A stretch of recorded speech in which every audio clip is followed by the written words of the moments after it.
Like I said, I'm not a money guru. I'm just trying to learn a little bit. I've been taking a lot of notes. It started out with just trading things like cows. They even had rice at one point, but farmers really could only trade the most during like the best time. Like, you know how apples sometimes ain't in season, watermelon ain't in season, cherries don't be in season. They can only trade in the best parts of the season. They eventually came to the conclusion like money can go bad, but end of the day, money can't go bad. So like how I was talking about in The Richest Man in Babylon, like how I was talking about silver pieces and stuff and different jewels and stuff, that was currency. Then later on, it got to a point where wars and stuff started being a thing. Silver and gold ain't really finna finance all of this stuff, so they eventually had to come up with a part, because at the end of the day, they still finna have this war. That's not finna change, but they gotta figure out a way to pay for it. They had to figure out a way to make it so that they would be able to finance this war without going through silver, gold, and emeralds and all of the different jewels. That's around when they started coming up with paper money. And I remember reading in Rich Dad Poor Dad that US dollar has lost like 95% of its value. In 1704, the Promissory Act was made, and that's what came up with the paper money we have now. Basically, that piece of paper basically was saying that that's what the bank owes you. Actually, money is actually debt. I didn't even know that. I just found that out. This is where the banks were able to start just making money and start loaning it out basically to people and started like getting interest off of people. When you make a deposit to the bank, you don't even own the money anymore. The bank owns it,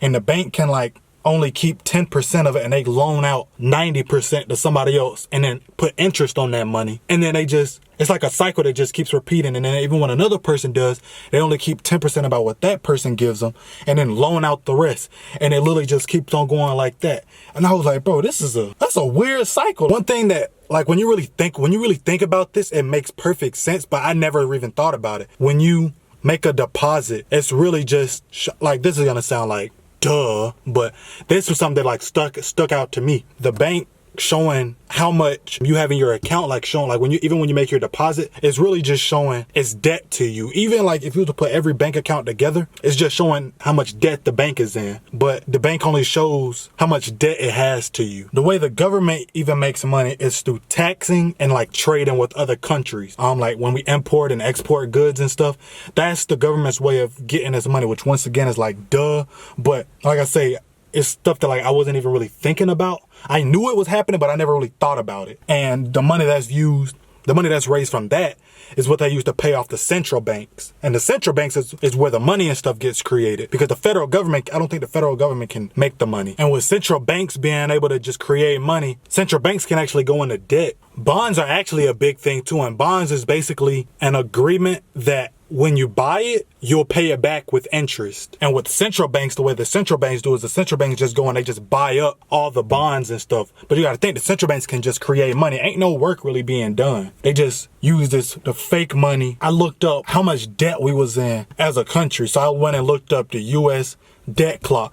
And I seen we're well over like $23 trillion in debt. And I was like, why is this, bro? Like, why are we in debt this much?